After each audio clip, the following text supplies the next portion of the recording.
आगे बढ़ते हैं। खालसा के बारे में कुछ और बातें हैं कि खालसा ने मुगलों और अहमद शाह अब्दाली का लगातार प्रतिरोध किया। खालसा ने मुगलों व अहमद शाह अब्दाली जो अफगानिस्तान से लगातार आक्रमण करता था भारत पर, और जो सिखों का साम्राज्य है वो भी सीमा पर था, उत्तर पश्चिम सीमा पर था। पिछले बोर्ड वर्क में मैंने आपको बताया था वीडियो में। तो खालसा ने मुगलों का तो प्रतिरोध किया, लेकिन बाहर से जो अहमद शाह अब्दाली का आक्रमण हो रहे थे, अहमद शाह अब्दाली का लगातार विरोध या प्रतिरोध किया। लगातार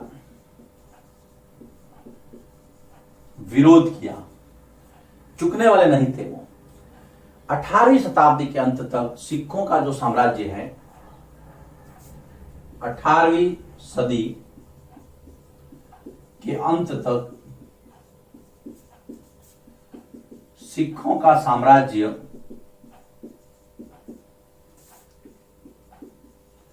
पहले हमने सतलज बताया था, अब सिंधु नदी से थोड़ा और आगे बढ़ गया उत्तर पश्चिम में, सिंधु से यमुना तक फैला तथा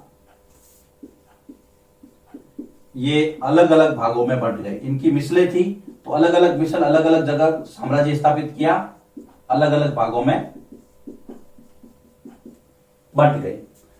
अब जो इनका साम्राज्य है वो सिंधु से यमुना तक, सिंधु नदी उत्तर पश्चिम में लगा करके, फिर वापस देखते हैं हम यहां पे, ये यहां पे सिंधु नदी है और यहां पर यमुना। पहले सतलज थी, अब सतलज से थोड़ा और उत्तर पश्चिम में। और ये देखिए अहमद शाह अब्दाली इधर से आक्रमण करता था तो सीमा पर इनकी सीमाएं थी, ये यहां पर हमेशा इनका प्रतिरोध चलता रहता था। यह आपको समझना है। ये है यहां पे, मान लीजिए सिंधु नदी है, आप भारत के मानचित्र में देखेंगे, और यहां पर यमुना है, तो इसके बीच में काफी बड़ा क्षेत्र है, ये छोटा नहीं है। तो उसके बाद अलग अलग भागों में बढ़ गए। उसके बाद में महाराजा रणजीत सिंह का जब समय आया तो उन्होंने सिखों को संगठित किया, सिखों में एकता कायम की, और 1799 में, याद रखना, महाराजा रणजीत सिंह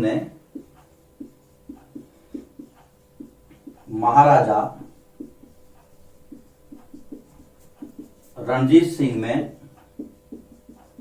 फिर सिखों में एकता कायम कर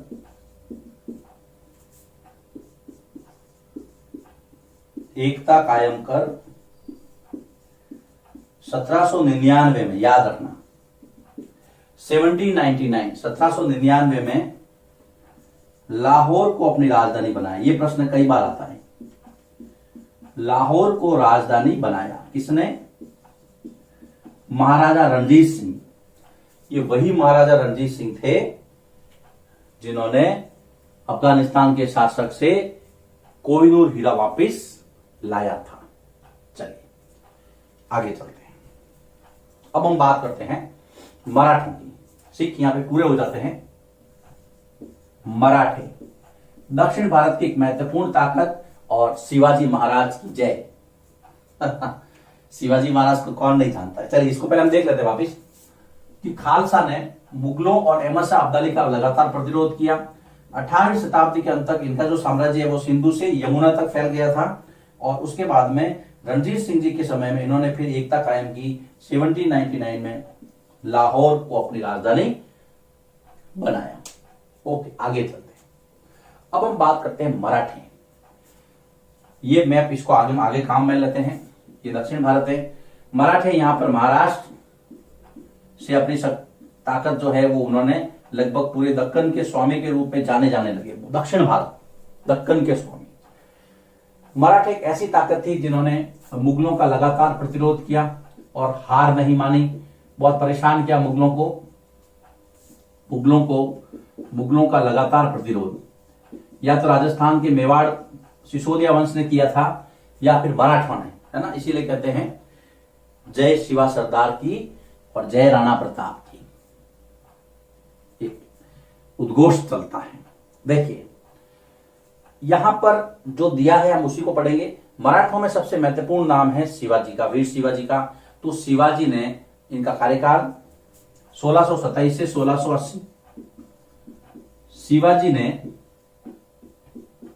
शिवाजी के बारे में आपने बहुत सारी कहानियां, वीर कहानियां पढ़ी होगी। बहुत प्रेरित करने वाला है इनका जीवन। विकट परिस्थितियों में इन्होंने अपने साम्राज्य को एक किया और स्वतंत्रता के लिए संघर्ष किया। तो शिवाजी ने, इनके साथी जो थे देशमुख, है ना, जो शक्तिशाली योद्धा, शिवाजी ने देशमुख, आज भी महाराष्ट्र के अंदर देशमुख है, शक्तिशाली योद्धा, तथा दूसरे थे कुणबी, याद रखना। इन दोनों की मदद ली इन्होंने। इन दोनों की मदद से एक बहुत विशाल और शक्तिशाली सेना कायम की। कुणबी कौन थे? गतिशील कृषक पशुचारक थे, तेज तर्राट। कुणबी गतिशील कृषक पशुचारक, जो इनकी सेना में इनको मदद भी देते थे, प्लस इनकी बहुत हेल्प करते थे दूसरे कामों में। तो इनकी सहायता से एक स्थायी और मजबूत सेना तैयार की। कुणबी की सहायता से एक स्थायी व मजबूत सेना तैयार की, क्योंकि बिना सेना के तो आप युद्ध कैसे लड़ोगे। तो यहां पर आप देशमुखों और कुणबियों का नाम जरूर ऐड करना है यहां पर, क्योंकि दिया हुआ है, हमें याद रखना है। देशमुख और कुणबी, ये दो। उसके बाद में शिवाजी के बाद में मराठा शक्ति जो है वो पेशवाओं के हाथों में चली गई। शिवाजी के बाद मराठा साम्राज्य चित्पावन ब्राह्मण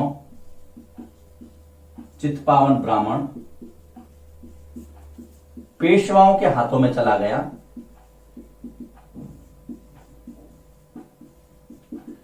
पेशवाओं के हाथों में, देखो बेटा, जब शिवाजी राजा थे ना, तो उनके मंत्रिमंडल में अष्टप्रधान होते थे। क्या होते थे? अष्टप्रधान। 8 मुख्य इनके सलाहकार होते थे, जिसमें सबसे पहला था पेशवा, मतलब प्रधानमंत्री।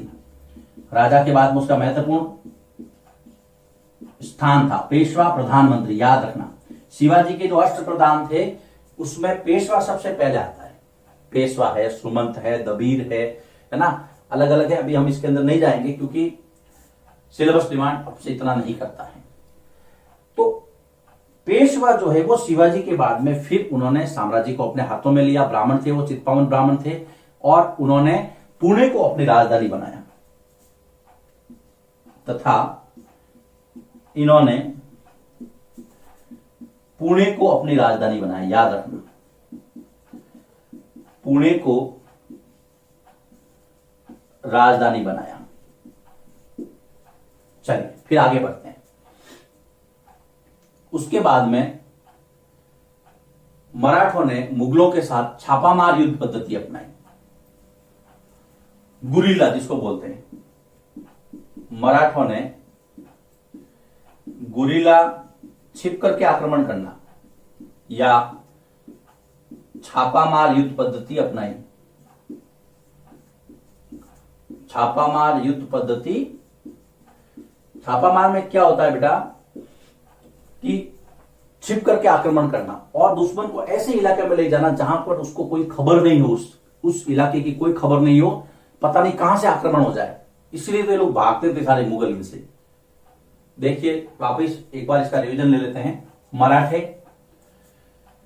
शिवाजी के नेतृत्व में देशमुखों और कुणबियों की सहायता से एक स्थायी और मजबूत सेना तैयार की, और शिवाजी ने ही सबसे पहले सिद्धांत दिया था हिंद स्वराज का, हिंदू पातशाही की स्थापना की उन्होंने, है ना। हिंदुत्व के लिए वो लड़े थे और मुगलों का लगातार प्रतिरोध किया था, लगातार विरोध किया था और काफी हद तक सफलता प्राप्त की थी। शिवाजी के बाद में मराठा साम्राज्य की जो सत्ता है वो चित्पावन ब्राह्मण पेशवाओं के हाथों में आ गई और उन्होंने पुणे को अपनी राजधानी बनाया। और मराठों का जो युद्ध सिस्टम था वो इंपॉर्टेंट गुरिल्ला या छापामार युद्ध पद्धति से संबंधित था। ये है मराठों का, ये मराठा साम्राज्य है। दक्कन का स्वामी इनको कैसे कहा, धीरे धीरे हम देखेंगे, अगले वीडियो में इसकी बात करेंगे। पहले आप इसको लिखिए, फिर हम आगे चलते हैं।